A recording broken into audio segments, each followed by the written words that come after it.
Well, hello everybody, and thank you for joining us today for this wonderful event.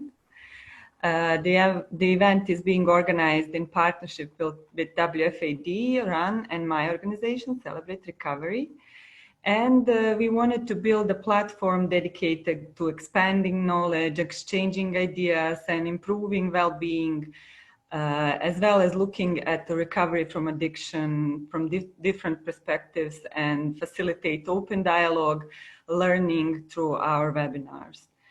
The September is all about celebrating recovery, so it's a month that gives hope and something to look forward to those who still struggle with addiction and their families.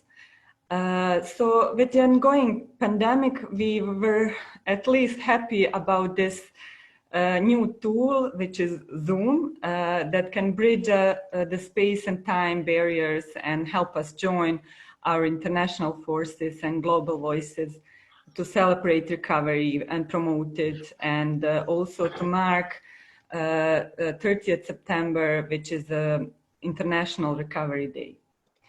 My name is Mulka Nisic, and I will chair the event today. But also, I wanted to introduce my colleague Regina. She's also my co-facilitator, and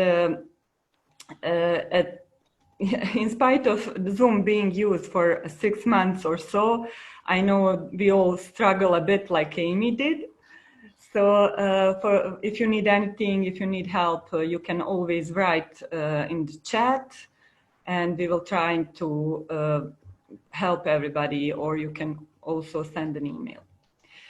Today, it gives me great pleasure to welcome our first speaker, Robert DuPont, or how we would like to call him Bob.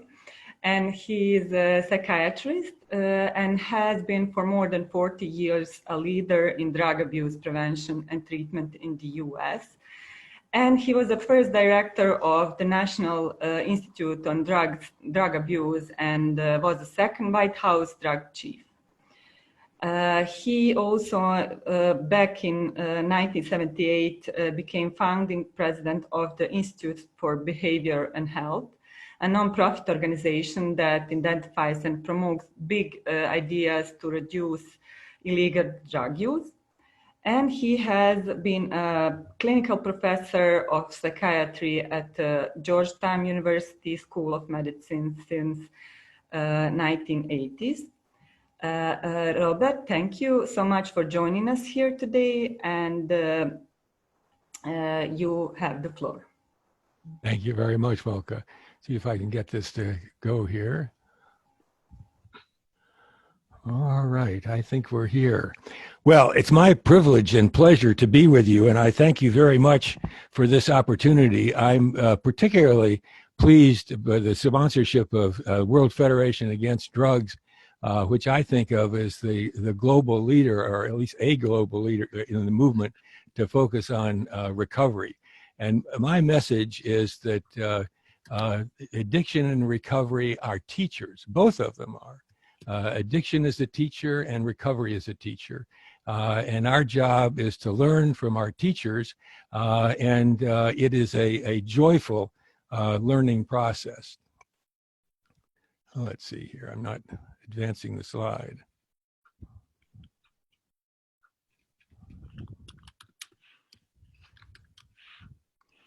There we go.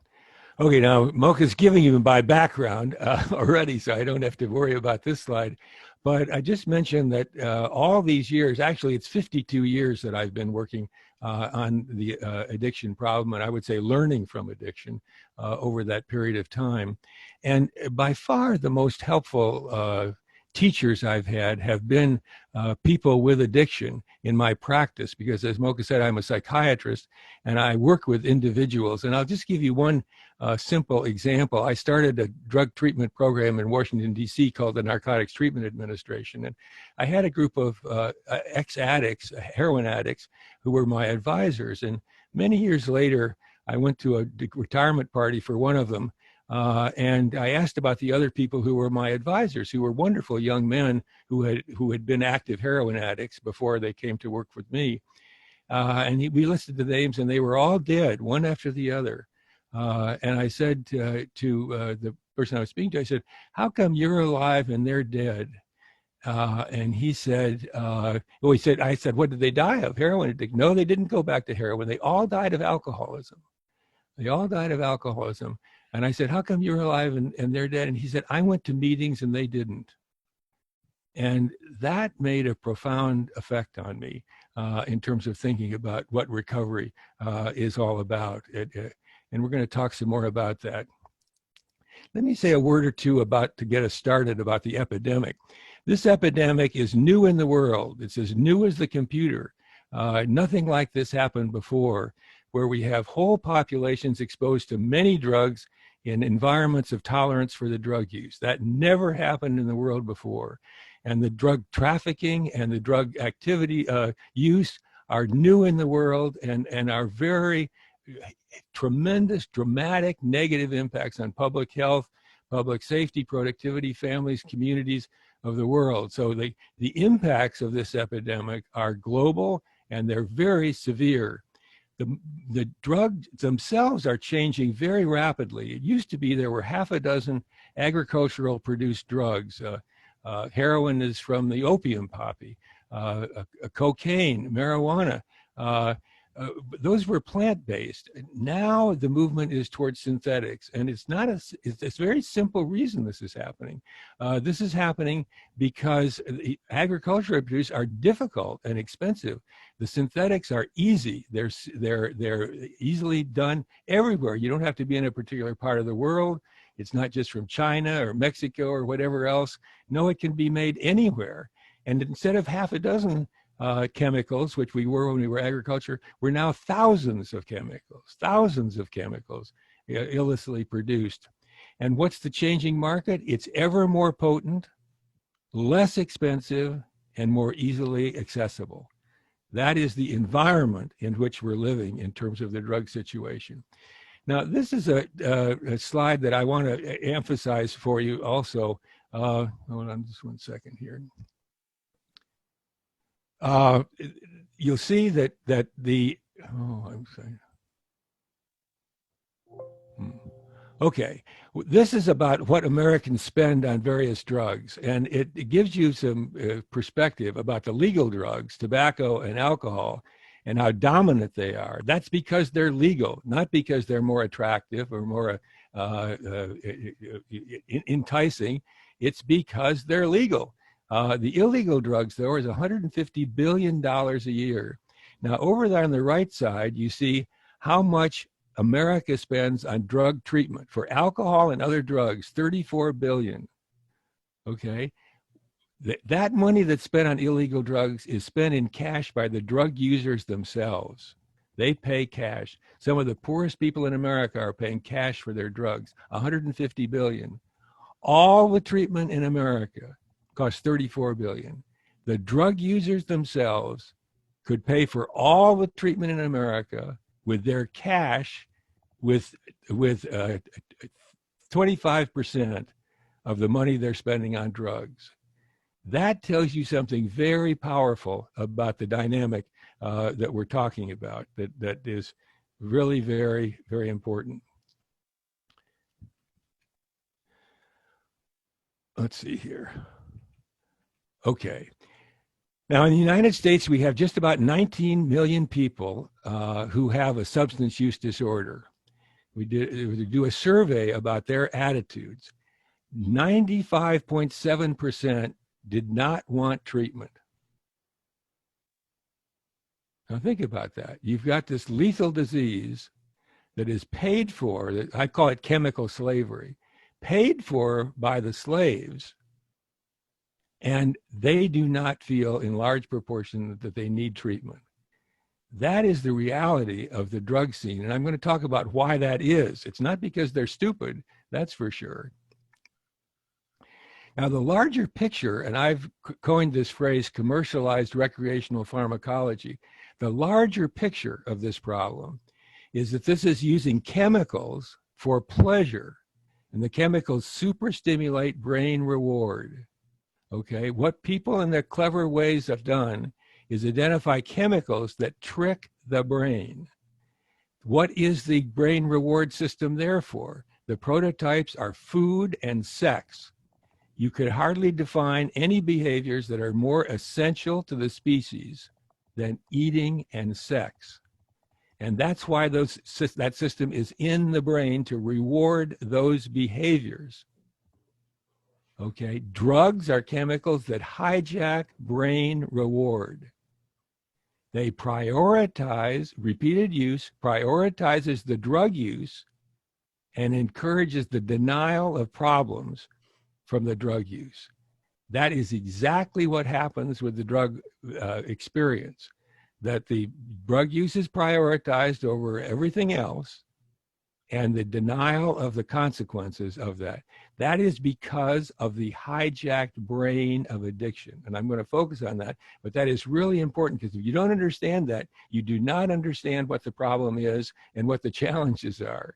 The other thing is, addiction is a pediatric onset disease. 9 out of 10 people, adults, started their drug use in the teenage years before the age of 18. So in the beginning phases of an epidemic in the country, you'll have a lot of older people who get older, 20s, 30s. But in once it's settled in, it starts typically, and the more they use earlier, than the earlier they use, the more malignant the prognosis is. Okay, let me get to our topic, recovery. What it is and what it isn't. Many of you are very familiar with this and could give me a lecture about it. I understand that. But I want to just get our thinking together on this. It is not an event. It is a lifelong process. That is really hard to get that clear, because the word recovery is used so commonly for all kinds of things. Recover from COVID. When you recover from COVID, COVID is gone. You go about your life. And the other thing about recovery that is not appreciated, it's about more than not using drugs. Yes, it is about not using drugs, but it is not only about not using drugs. It is different from other diseases in this regard. Now, I was privileged to be part of a group that in 2007 met at the Betty Ford Center to try to put some kind of a formal definition to recovery. And this is the summary that was stated: a voluntarily, and we fought over every word. It was quite a process to do this. Voluntarily maintained lifestyle composed of character, sobriety, personal health, and citizenship. Now think about this. Sobriety, what that means is, if you have an opiate dependent problem, it doesn't mean that you're just not using opioids. It means you're not using alcohol and marijuana. That's really important. Remember those fellows I was talking about who did not relapse to heroin, but died of alcoholism. It's one disease with superstimulation of the brain by chemical use of chemicals. That's what it is. So sobriety means not using, but it also means healthy behaviors in other ways. And this word citizenship, it's who the person is. Who is that person? What is that person? And that person is enhanced by the experience of recovery. This is the disease where recovery is being better than well. There aren't other diseases like that. It's very striking. And so I go a little nuts when people use the word recovery in a very casual way. To me, it's virtually a sacred concept. It's a fundamental understanding. And it comes from the people who are in recovery themselves. Nobody made it up. It didn't come from a laboratory or a study. It came from the experience of the people. Now, there's been a recent study of 2017 of Americans who are in recovery. And it's a very simple question, and I think we probably would have different things to say about it, but the question was, you've used a drug and had a problem with the drugs or alcohol, but no longer do. So that was the question. And what we found was pretty amazing to me is, look at the right side of that. That's the people who didn't have any support at all, excuse me, let's see here. Didn't have any support at all. They did this on their own. And that is not an uncommon thing to see, that people stop. But of those people who used any supports, that 54%, we're going to look at who that is in just a second. Okay. Okay, 28% of them received, this is 28% of the 54%, received substance use treatment. 22% used recovery support, faith-based recovery, sober living, recovery communities. And in the US, 45% used mutual aid, 12-step programs, Alcoholics Anonymous, Narcotics Anonymous, Celebrate Recovery, Smart Recovery, and many others. Now, think about that. The relationship in size in that population between substance use treatment and the mutual self-help groups is stunning to see that. And then look down here at the bottom, 8.6% used anti-relapse or craving medication, 1.4% methadone, 3.3% buprenorphine. Now, mind you, this is alcohol and other drugs, so it's all of them together. If you just looked at opioids, it would look different from that, obviously, in the percentages. But if you add those numbers up, it's 104%. But I told you there only 54% were in that. That's because many people use more than one of those. Not very many people use just one to do that. Now, in my study of recovery, I have found it very useful and educational for me to ask three simple questions of that person. What was your life like when you were using drugs? And that story told from somebody in recovery, not while they're using, because while they're using, you get a different story. When they're in recovery, what was your life like? And the life of using drugs was chemical slavery. It was unpleasant. It was difficult. It was dangerous. It was unrewarding. It had all kinds of negative characteristics to it. But the second one, I think, is in many ways very, very important. What happened to get you to stop using drugs, to decide you wanted to stop? That is very important part of this recovery process. And it's almost always something. It wasn't that somebody went into a room one time and had an epiphany and came out and said, oh, I think I'll go into recovery. Something drastic usually happens. A serious illness, an arrest, a family disruption, loss of a job, arrest. These are the kind of things that intervened in the life of the using person and got that person to be willing to think about stopping. It's something external, and it's tough. It's not talking to somebody casually and deciding, oh, gee, I think that's a better way to do things, because of the hijacked brain. And then the kicker here is this last question. What's your life like now in recovery? Now, it doesn't mean everything works out and everything goes the way you want to, but there's a kind of joyfulness, a kind of emancipation, a kind of celebration of life that is associated with recovery. Recovery is contagious. It's exciting. And here's my point again about this hijacked brain. The person who is in active addiction is dramatically different from that person when using the drugs. Yes, there are many elements that are common. I understand that. But there's a huge difference between that same person, and that is the hijacked brain. And most of the discussion about drug use misses the point of the fact that when you're talking to somebody who's actively using, you're talking to somebody with a hijacked brain. Now I'm going to talk about something that's a little bit on the controversial side, and I'm sure there'll be comments about this and discussion, and maybe it won't be entirely friendly to my point of view. But I want to recognize the fact that the behaviors of the addicted person while they're using are unhealthy and hurtful to that person and to others around that person. To ignore that fact is to not do a favor to that addicted person. On the other hand, I want to respect the humanity and the potential for health of every actively using person in every stage, including in the most depraved use of the drug. To think about that person and what that person could become, because as you see down at the bottom, there are no hopeless addicts, zero. And to respect the humanity of that person who is using drugs is very important.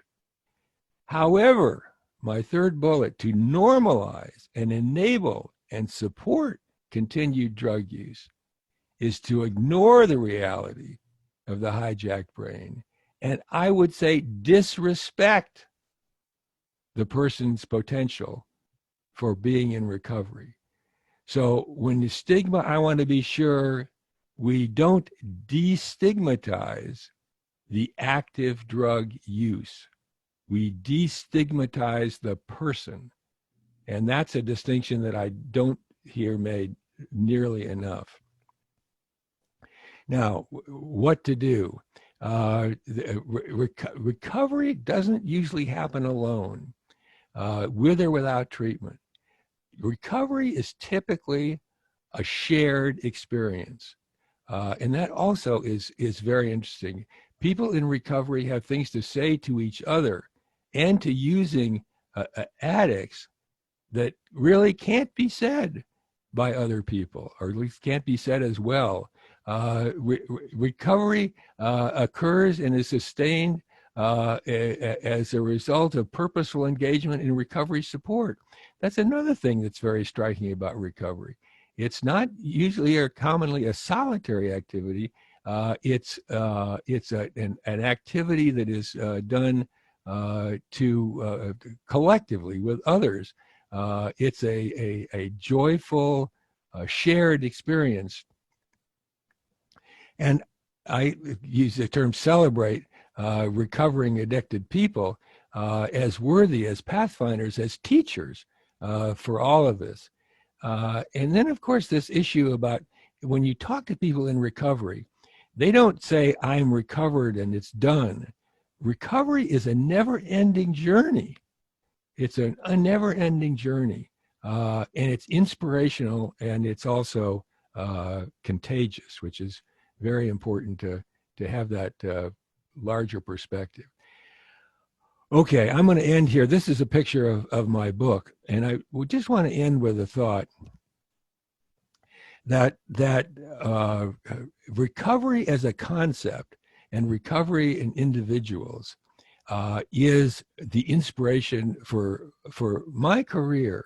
It's what makes working with addicted people a joy. Other people who work, doctors and others who see addicted people, are negative about them. They discourage. They see the relapses and the failures and the dishonesty that is there. But what they don't see nearly enough of is that miracle, that hard-earned miracle of recovery. And what we need to do to change the way the world thinks about drugs, and what WFAD is all about, is by focusing on recovery, you change the discussion. And it's not just a feel-good thing, oh, it's all going to be all right. No, recovery is really hard. It's really hard for the person in recovery. It's really hard for the people, the families. It's hard for the employers. It's hard for the judges. It's hard for the cops. It's hard for everybody. But if you can keep in mind that every single addict has the capacity for recovery, it changes the picture from one of, I don't know, hopelessness, discouragement, to one of rolling up your sleeves and getting to work, and reaching out over and over again. Never give up. No hopeless addicts. And that miracle of recovery, as I say, changes the whole experience, including, I would say, focusing on the sobriety aspect of it. There are a lot of people who don't get it. They think that the addiction problem is one substance. I've got an opiate use disorder. I have an alcohol use disorder. They don't understand. It's different chemicals stimulating the same brain reward, producing the same addictive behaviors. And the recovery is all one thing too. So here you have a brief report of 52 years of joyful engagement with one of the great mysteries and challenges of modern life. Thank you very much. And now you're going on to a great speaker, my friend, Huseyin Djemil.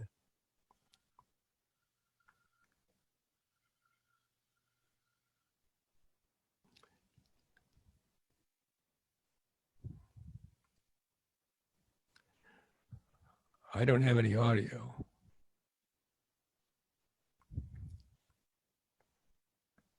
Okay, Regina unmuted me. Thank you, Regina. And Bob, thank you so much for your wonderful presentation and for sharing your valuable experience.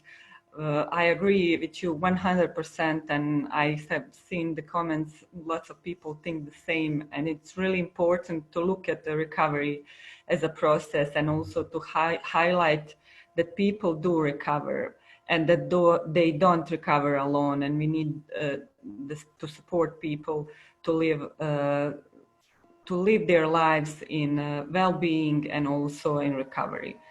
And I also think that one other thing you mentioned is that lived experience of people in recovery is important and provides hope to others still struggling with addiction.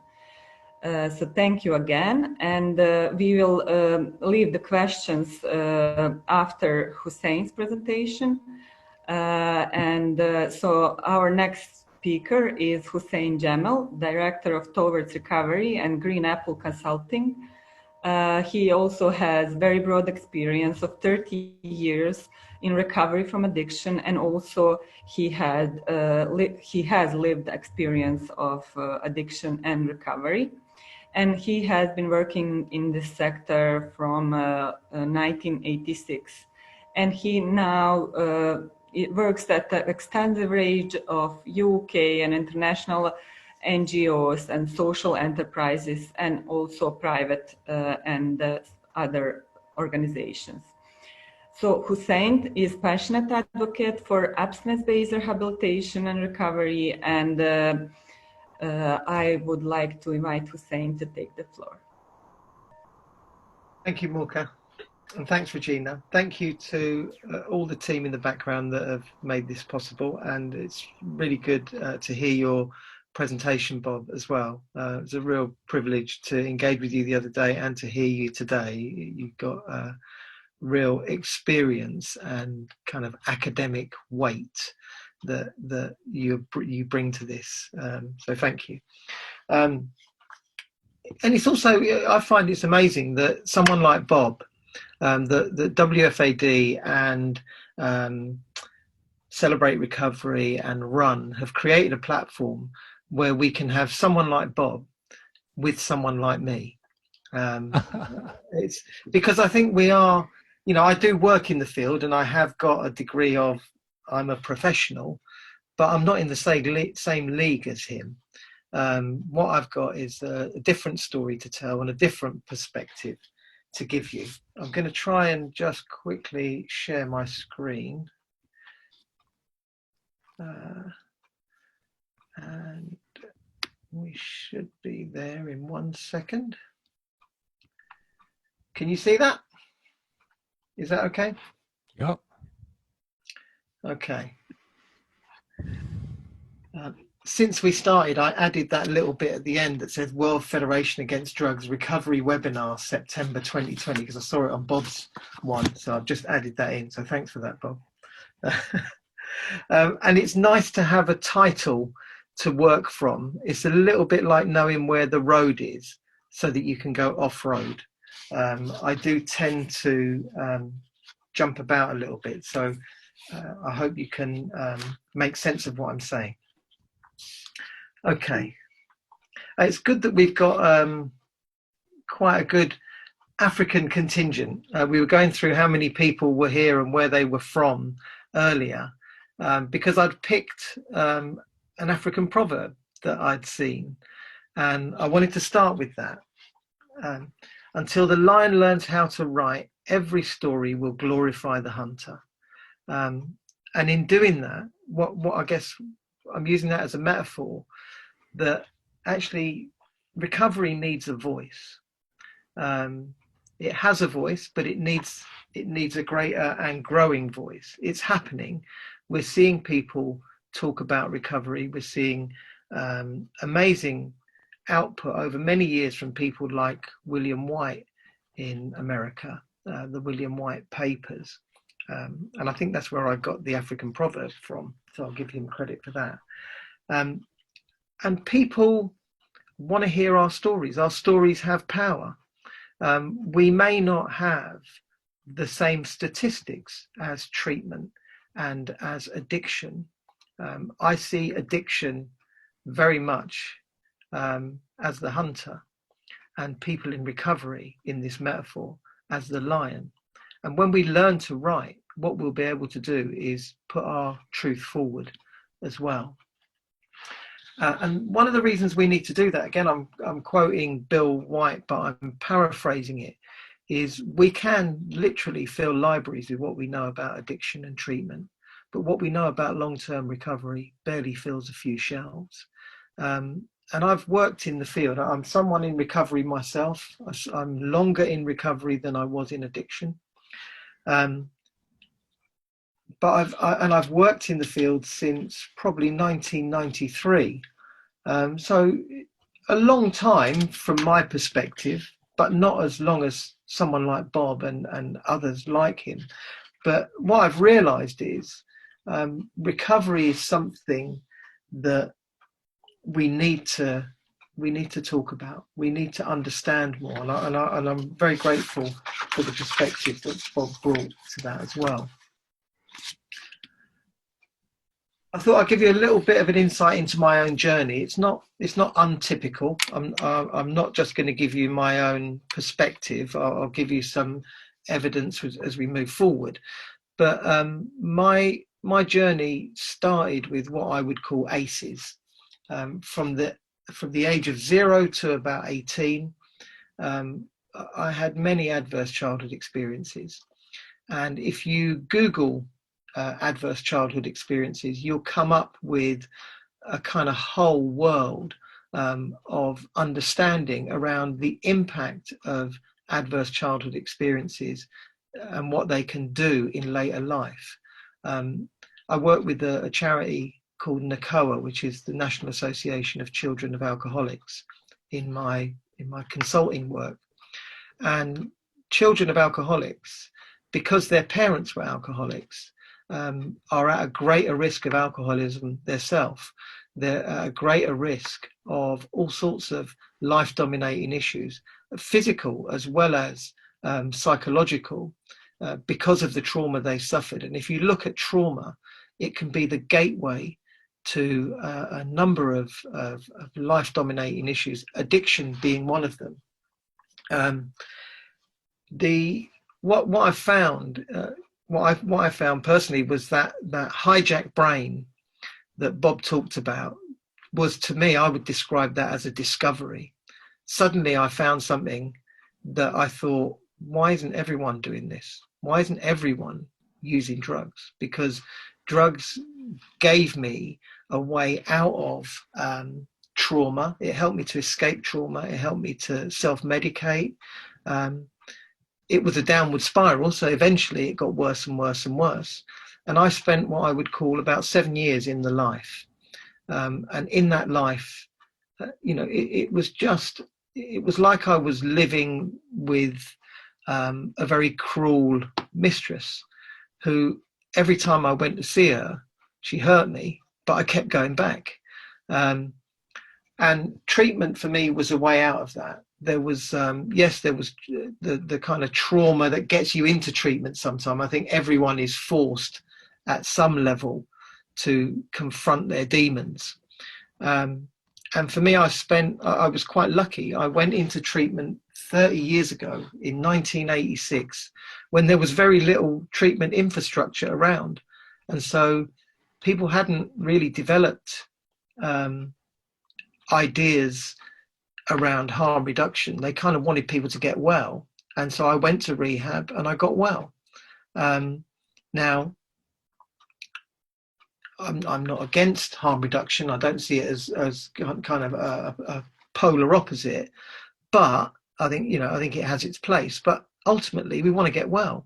I was doing something that was hurting me and hurting everyone around me, and I wanted to stop it, but I couldn't. It's very difficult to just stop.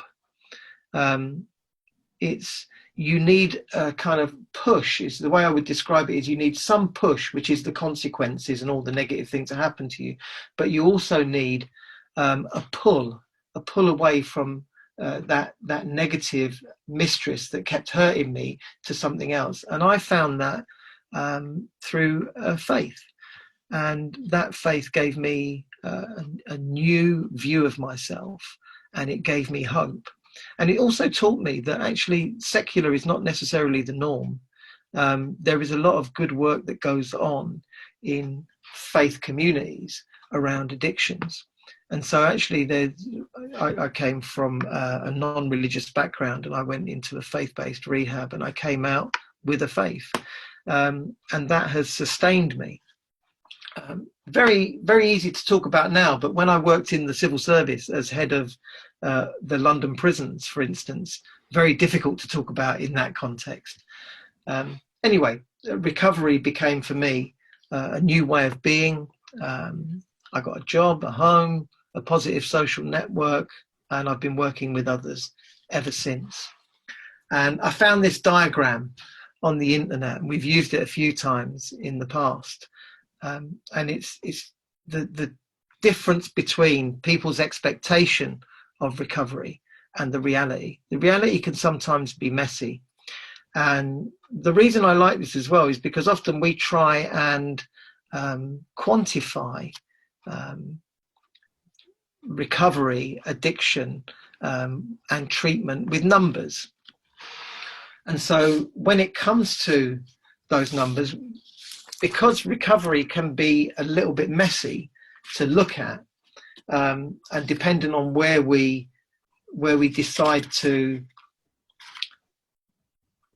take a snapshot of recovery or addiction, we end up actually counting what I would say is the negative stuff. We count addiction, we count treatment. It's a lot easier to count than recovery, although you'll see that there is some work being done on this. But we have something in the UK called the National Drug Treatment Monitoring System, and it has a core data set. The core data set has something like 130 different unique identifiers. And so if you go into treatment in the UK, you end up going through, the person who sits down and assesses you sits down and goes through this form that has 130 different pieces of information about you that they put into the system. And we monitor every aspect of addiction and treatment. What we don't count is recovery. We don't really know how to count it. And we don't really, we have a population of people, this was from a study in America, that people don't always identify with the word recovery. Some people don't see that as a reality for them. What they say is that they had a problem relationship with drugs or alcohol that they no longer have. So they don't see themselves as in recovery. But for our purposes, I would argue that they are in recovery. They just don't define themselves as such. If you're drinking too much and then you realize that it's causing harm, and you stop drinking, even though you may not define yourself as recovery, you end up, in a sense, being counted as such. If we just count the people that call themselves as being in recovery, what we do is we don't necessarily see recovery. We see it as a subset of treatment. So we only see those in recovery that came out the other side. And I liked Bob's slide where there was a group of people that got into recovery without any help from anyone else. They did it on their own. And I would class those people as the ones that may not use the term recovery, but they nonetheless have changed their behaviour. Figures in the UK for addiction treatment. This is from the National Drug Treatment Monitoring System. We have, as of 2019, so as of last year, we have a prevalence estimate of about 1 million problem drug users in the UK, and that's made up of about 580,000 in drinking alcohol and 420,000 using drugs. I think the number for alcohol is higher, but these are the official statistics. And the numbers in treatment, we're able to entice about, I guess, just over a quarter of those into treatment. These are the 2018 and 19 figures. And of those 270 that are in treatment, the ones on methadone number about 150,000. In terms of recovery estimates, we have none in the UK, as far as I am aware. What we do have is actually a helpful piece of work by someone called Dr. John Kelly, who works at Harvard University, and him and his colleagues came up with an estimate of about 9.1% of Americans are either in recovery or they see themselves as in recovery, or they used to have a problem with drugs and alcohol but no longer do. And so that 9.1%, if you apply that to the adult population in America, then what you see is about 22.3 million. So, you know, we tend to round that right up and say there's about 23 million people in recovery in America. And if you, one of the things we did at Towards Recovery, we put on a film night. We put on the film The Anonymous People, which is again American derived film, and it's about the 23 million people in America that are in recovery. What we've done over here is I've applied that 9.1% to the adult population in the UK, which means we have, depending on whether we include Scotland and Northern Ireland, about 4 million, 3.5 to 4 million people in recovery in the UK, as opposed to the approximate 1 million in treatment, or 1 million problem drug users that our prevalence estimates tell us we have.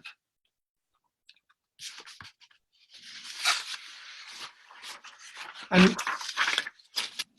a life in recovery is a very positive thing. We using that African proverb, we kind of only hear the stories from the hunter and not the lion. So when we hear about addiction and we hear about treatment, what we hear is, if you like, all the negative stuff that happens around addiction. And it's true, and it happens, and I don't want to get away from that.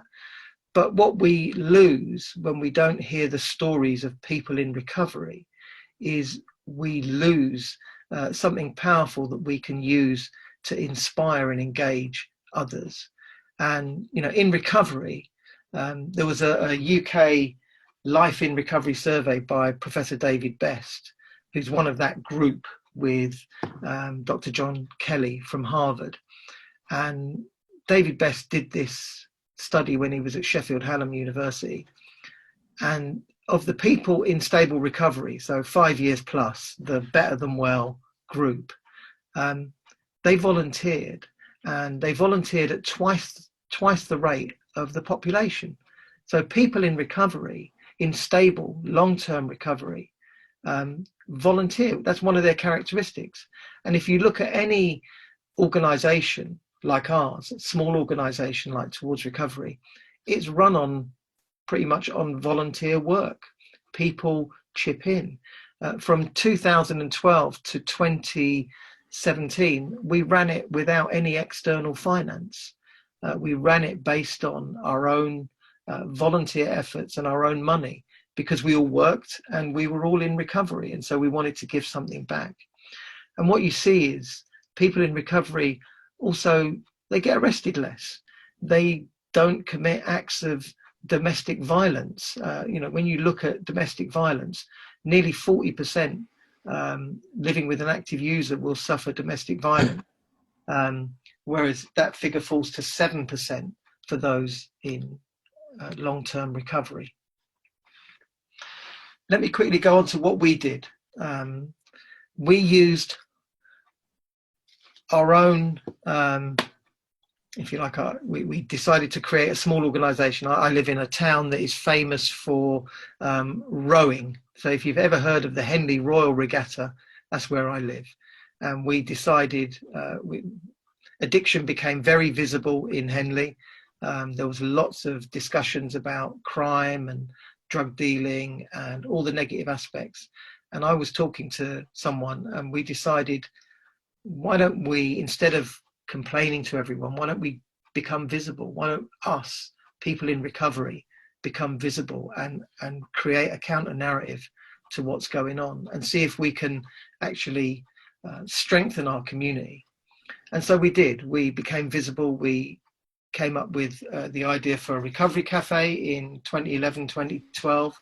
I remember talking to Bill White about this over Facebook. And he said at the time, this is becoming a bit of a phenomenon. We're seeing these popping up all over the place. And yours is one of the first. And so we pressed ahead. We only opened monthly. It wasn't a big deal. We put on some recovery events and some conferences. We used social media. We tried to innovate and try a few new things. And obviously now in lockdown, we're still moving forward. We created a cafe environment, which is where people generally feel safe. If you walk into a cafe, you tend to kind of, I can relax now. I'm in a cafe, I'll have a coffee, I'll talk to someone.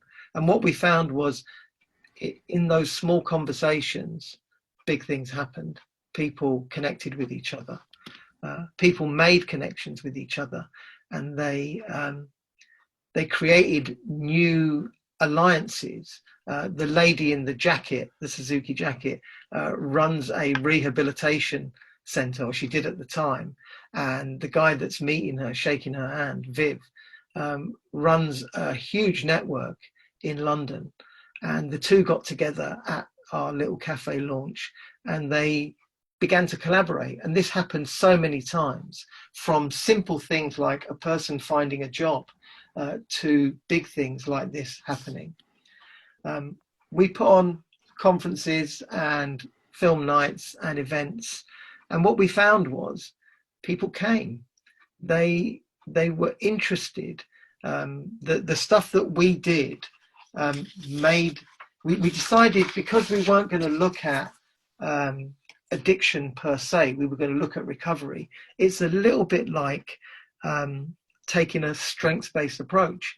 If you look at management theory, for instance, if you go into a job, you will do much better if you have a boss that focuses on your strengths and helps you to improve them, rather than helps you to look at your weaknesses and become strong in something irrelevant.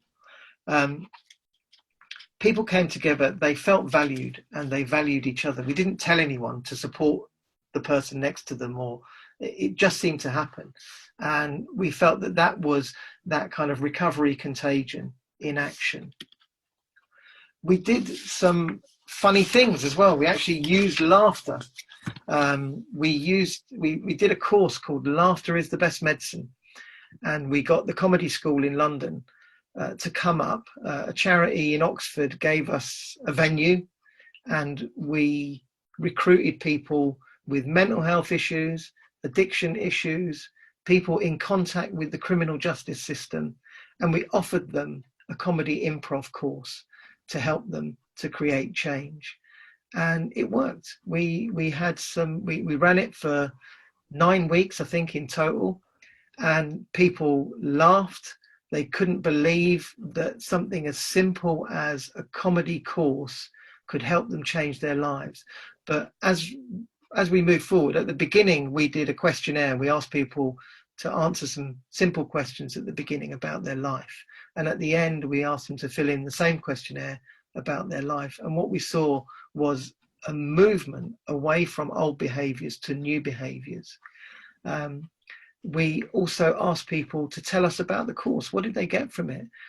Some people were just amazed. They were beginning to model a new style of behavior in the comedy course that they took with them into the real world, and it actually made a difference to their lives. Occasionally we took money. We asked for some money from the big lottery. It feels a little bit like taking, money from, the alcohol industry or something. They're surviving on people's gambling donations, which made us a bit conflicted, but we needed some money to do some of the things we were doing. We took £9,850 from them, probably twice now. We've taken a bit of lottery money, and it's helped us to move forward and do some of the work that we've tried to do. And one of the things we did most recently, that's just us now. We're actually on Zoom now, so we have this recovery cafe. Instead of once a month, we run it every 2 weeks, and it's a virtual recovery cafe. There's one guy in there from Maryland in the USA.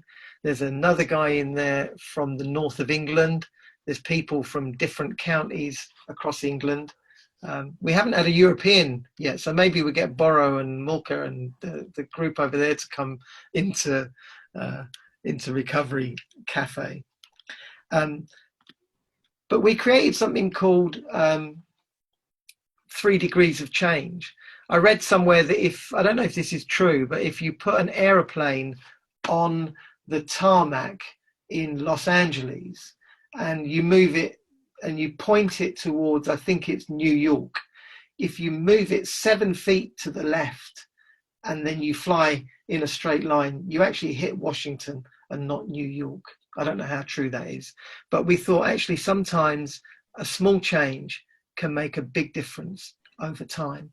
So it's one of the reasons we took some of the lottery money. We wanted to test this concept. And so we started a course face-to-face just before lockdown, just before the pandemic hit the UK. And we did 3 weeks, and it was meant to be a 6-week course. And we decided when lockdown hit to move it online. And obviously our secret weapon, Jasmine, who is our director of communications, sorted us out on Zoom and sorted all the technology out, and we were able to set up the group on Zoom and a WhatsApp support group alongside it. And the feedback we got was that it was really good. It helped people to identify and make small changes of their own choosing. We never imposed anything on them. And we used this model, sort of providing inspiration from others in recovery, from giving information through our course, through the cafe, through the events we did, helping people to come to a realization that not only is recovery possible, but it's actually probable. If you attempt change, you are likely, if not on the first attempt, but maybe on the second and the third attempt, to see that change become real in your life. And again, Dr. John Kelly has done some studies on this, and you can see that actually recovery is very probable. People needed permission. Sometimes I always say, if my wife tells me I can do something, then no one can stop me from doing it, because I feel like I've got real permission from her. We often need permission. We then need to prepare and organize for action, and then we need to commit that action and sometimes just review how we're doing in that. And we found this 3 degrees of change, the concept of kind of putting a magnet next to a compass that knocks it off course a little bit, and then over time that gap becomes bigger and bigger. And really what we're saying is that gap is the distance between your old behavior and your new behavior. And we try and sustain that by having a kind of positive social network of people in recovery. with that in mind, this is our kind of, these are our aims. We try and keep it really simple. We want to see people initiate recovery. We don't mind how they do that. If they're a 12-stepper, if they're in a mutual aid group, fantastic. If they're smart recovery, great. If they go to a rehab, if they're in a community treatment system, we'll let anyone in. And what we do is, as we let them in and we mix with them and them with us, we see good things happen. If they're in medically assisted treatment, they see recovery in other people, and they want to get to abstinence, and they also want to get to thriving, not just surviving. And we try and help people to sustain that. And we see the recovery community as part of the wider community as well. We strengthen, because we're all willing to give back and we're all grateful, we become a really positive influence. And I think if the 4 million people in the UK could be seen in recovery, it would help the 1 million that are in treatment to be inspired to press on and to fight a bit harder. Feel free to connect with us and to contact us in the various platforms that we have up there. And feel free to ask any questions. I don't mind how personal or not. I think that's it from me. Thank you, Huseyin. And this was such a lovely presentation. And I'm just always stunned by stories of people with lived experience of recovery and how strong and inspiring you and they are. And your contribution to our international and global voices to celebrate and promote recovery is very, very valuable and appreciated. And also, I want to thank you for highlighting the benefits recovery brings, not only to persons, but also to families, communities, and in terms of volunteering and contribution to the community, and two times more than general population who has never had any addiction problems. And also, I'm looking forward to joining your Recovery Cafe online meeting. That would be good. And we want to open the floor for the questions and also any comments you have. But also I had a suggestion from Husein's niece to ask everybody if they want to turn on their cameras so we can have a group photo in the end. So whoever wants to, no pressure. We will take a print screen or something and we will promote the event and publish it together with the recording. So that could be in the end. And I want to give the opportunity to Amy if she resolved the problems with the microphone, to say something. No? Can you hear me? Yeah. Yes. Okay. Before it disappears. Okay. So I just wanted to thank everybody for being on here. I know that right now, because of the world we live in, there's so many opportunities to do webinars and online training. So we appreciate your time, and we're so happy that you could be here. So I'll quickly say who WFAD is before I lose sound. We are made up of individuals and non-government organizations from across the globe. And our aim, which we've been talking about a lot today, is to prevent drug use, increase access to treatment, and promote recovery. If you're not a member of WFAD and you'd like to learn more or learn about how to join us, you can find us on social media and also on the web at wfad.se. So this in September is Recovery Month, and tomorrow is International Recovery Day. And it's a month that promotes the benefits of prevention, treatment, and recovery for substance use disorders. It celebrates people in recovery, promotes the message that recovery is possible. Recovery Month spreads that positive message that behavioral health is essential to overall health, that prevention works, that treatment is effective, and people can and do recover. when we talk about recovery and lift these stories up like we have been today, the general public gains a greater understanding of substance use disorder, and that helps reduce the stigma that could possibly prevent them from taking those first steps. And that's kind of what Bob was talking about, that we are making sure that we're not stigmatizing the person, but still that their behaviors under their substance use disorder are stigmatized. So we're stigmatizing bad behaviors, not stigmatizing the person. And now more than ever, it's important to understand and educate key stakeholders that the development of a substance use disorder is related to the relationship between a number of risk and protective factors that are often way beyond the control of the individual. And I think Huseyin talked about this a little bit when we are looking at adverse childhood experiences. It's our job to make sure that we're enacting policies that enhance life skills, that reduce those risk factors and build up and enrich protective factors. And who better to engage in that advocacy work than the recovery community, especially after some of those slides that we just saw. So I just kind of want to end things with, I would like to give you an actionable item. So my challenge to everybody is to let's make Recovery Month every month to celebrate recovery and the stories that inspire others every day, to engage the recovery community in policy reform, and to not let our stories of hope end this month, to continue to spread those messages because they really are a light in a world that today, especially with things that are going on, seems very dark at times. So remember that and remind people that recovery is real and obtainable. And that's all I was going to say in the beginning, but it kind of worked at the end. So I'm glad that I got my microphone fixed for a second. So I'm good. Great.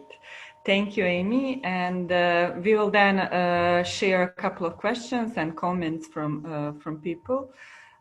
First, we have someone from Tanzania, and they say we would like to get the knowledge of recovering so that we can help our society, and it's also in relation to COVID-19. So feel free to ask any question to our speakers or anybody in the audience.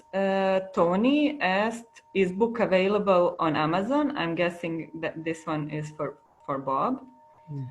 Yes, absolutely. The book is available on Amazon, and it's kind of fun. You can just browse the book for nothing on Amazon and see if you like it. But I appreciate your interest in the book. Thank you very much. Great. Okay. There are some comments to thank the speakers, and thanks to Dr. DuPont to bring the rich knowledge and experience, and for the lovely presentation. There's a question also, does age of drug influence the rate of recovery?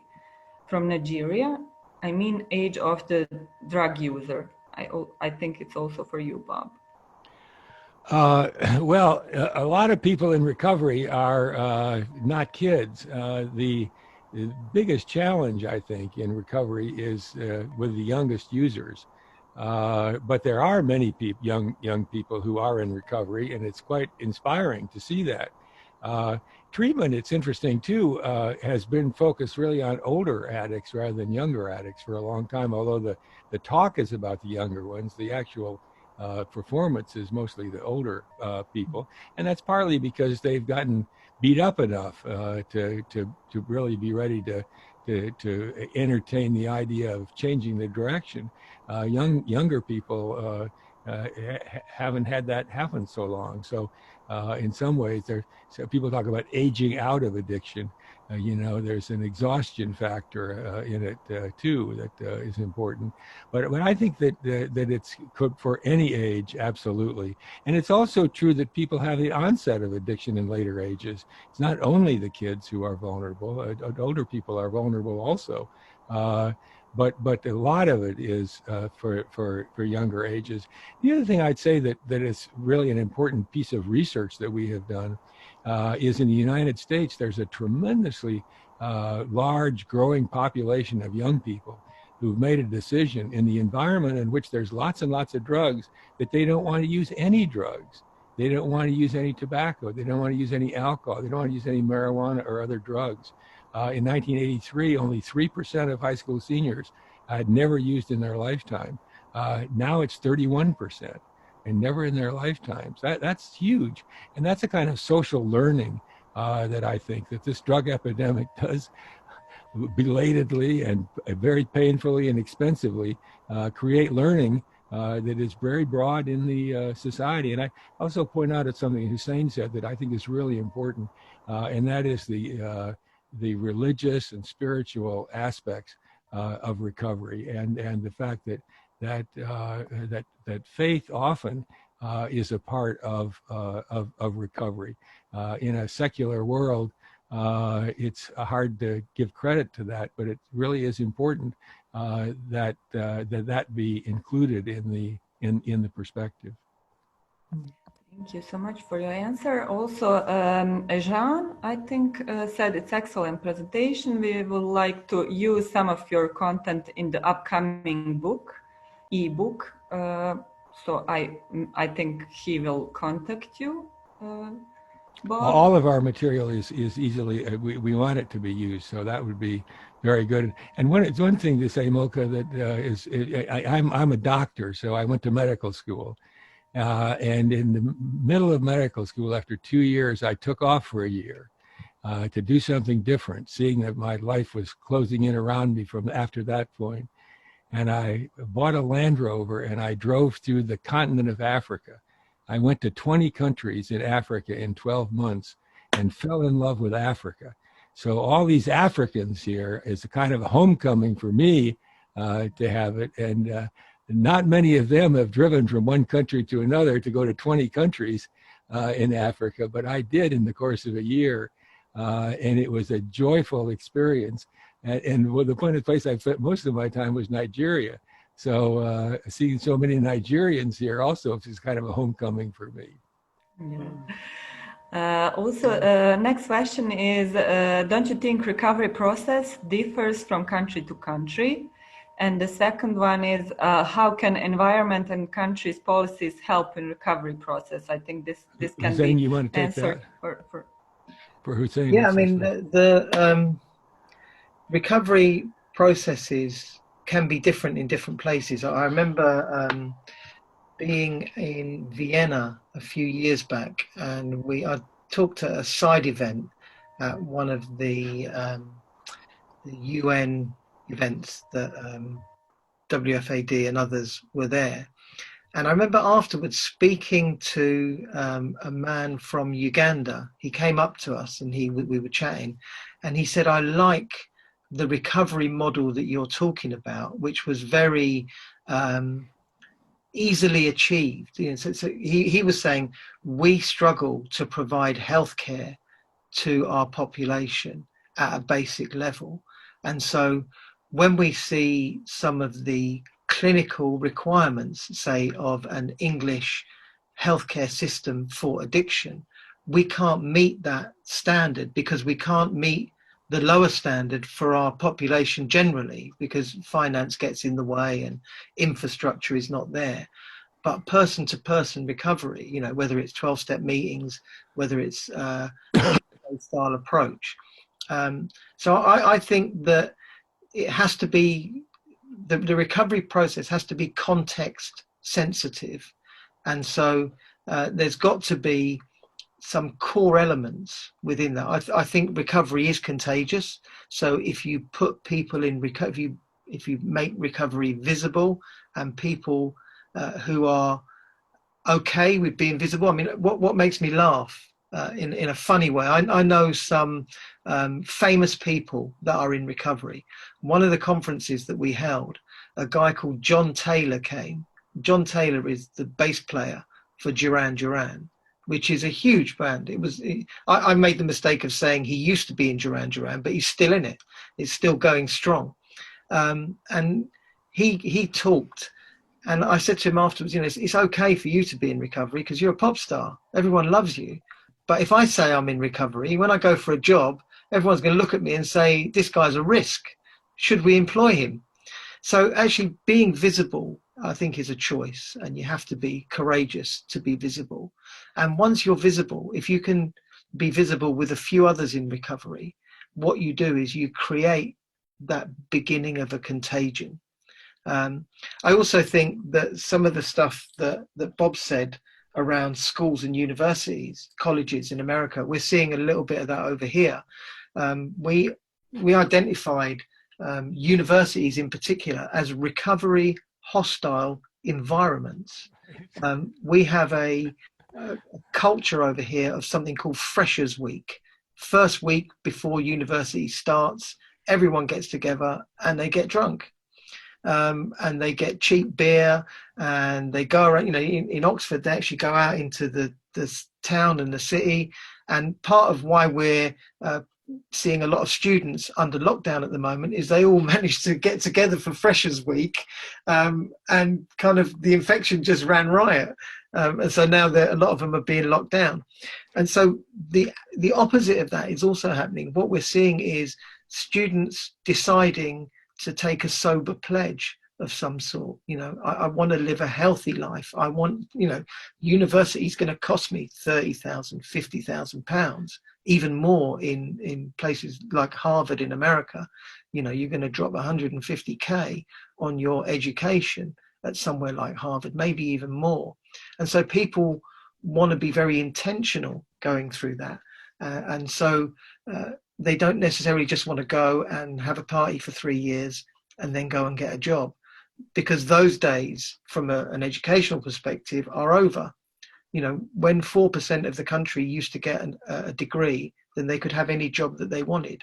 Now that it's more like 45-50% getting a degree, then everyone's got a degree. So suddenly you need a master's or a PhD in a Western developed world. Otherwise, you're not going to get in. Which makes people like me a bit of an anomaly, because I don't really have an education as such. I have experience, but that's another story, I guess. Okay. Next question is: at what age do addicts likely get traumatized? And what are the questions like at the laughter program? I think Huseyin, this one is for you. Okay. Can I very quickly answer that? And then we'll go over to Bob. In terms of the trauma first, the trauma tends to happen before. Trauma is a great gateway drug. I think I've heard it described. I think it was Gabor Mate that said the gateway drug is trauma. And actually there may be others, but the work that was done around adverse childhood experiences in America by Felitti and Anders was of a population of well-to-do Americans, middle-class Americans that could afford healthcare insurance. And he dropped 10 questions into 26,000 surveys that went out to people that had this medical insurance. And what he found was, of those 10 questions, if people had a few, if they answered yes to a few of those questions, then the trauma was already there. And the trauma tends to happen before 18. So it's in those formative years that the trauma happens, and then it becomes an outworking. So even though we might think it was when I was young and I don't remember it anymore, the body remembers, and we end up getting involved in stuff that is almost automatic behavior sometimes. In terms of the comedy course, we hired the comedy school in London, and they have a kind of department that does workshops with people, so they can teach you how to be a stand-up comedian. But some of what they do is amazing. One of the things we did was we did a one-to-one lesson. So we had about 16 people on the course, and you had to listen for 1 minute, and then listen for 2 minutes on a given subject to the person you're with, not say anything, and then switch roles, and then you talk for 2 minutes and they listen to you. I found listening for 2 minutes felt like half an hour, and I felt like talking for 2 minutes felt like 20 seconds, because I can talk. So I struggled with that, but the discipline of listening to another person was really good. I took that with me into the world, and I listened more. That was one of them. But we can tell you what we did if you connect with us. So. I comment on that. Those wonderful observations Huseyin has made. The term that we talk about trauma in childhood, adverse childhood experiences, it's important to recognize that lots of young people who have serious trauma do not become addicts. Lots of people with serious trauma do not have downturns in their lives because of the trauma. So the idea that trauma is somehow automatically associated with a negative outcome, I don't think is right. There are lots of examples of that. Huseyin is a good example, positive example, but there's lots of the others. So the first thing is that. The second thing is this word self-medication drives me wild. Because I'm a doctor and I think about medication or medicine as helping people. Anytime somebody uses the term self-medication, they're talking about something destructive to the person. 100% of the time, they only use that term to describe hurtful things, never helpful. Now, why is that? It's not because the people are stupid or malicious. It's because the drugs, because of the hijacked brain, take away pain. All kinds of pain. So when you take the drug, the pain goes away. Your insecurity goes away. Your misery goes away. Zane was talking about, it feels wonderful. That's because of the effect on the brain. But 100% of the time, it makes your life worse later. So you've got a situation in the short run, it makes you feel good. You could call that medication, but in the long run, it makes it worse. And it's really important to understand that the connection is not a rational connection. A medicine a doctor had that made somebody worse on a regular basis, you wouldn't have that. The doctor wouldn't do it. The Food and Drug Administration wouldn't approve it. So in some ways, I think both the trauma and the self-medication can get into problems of rationalizing the drug experience, which is not helped by being rationalized. It's understandable, but it's not sensible in terms of trauma and in terms of self-medication. So that's a subtlety that I think is really important, because otherwise what you're doing is normalizing the drug use. And you don't really want to do that. Okay, thank you, Bob. We still have 5 minutes to go, and we will then let you go home. If you're still there, don't go anywhere. Okay, so I think maybe we can now say that people who have unanswered questions, we will send the questions to our speakers, and we will send you the answers. And of course, the video and the presentation and the group photo will be available. And Regina can send the link to everybody who is present. And thank you again for participating and for your valuable contribution and for asking so many questions. And it's been an absolute pleasure to have our guests here today, and to I know that everybody who was watching today will be desperate for more and will send you lots of questions after the session. And now, as Jasmine has asked us, everybody who wants to be on the group photo can just stay, and Regina will transfer to the gallery view and take the print screen, and enjoy your day. Thank you.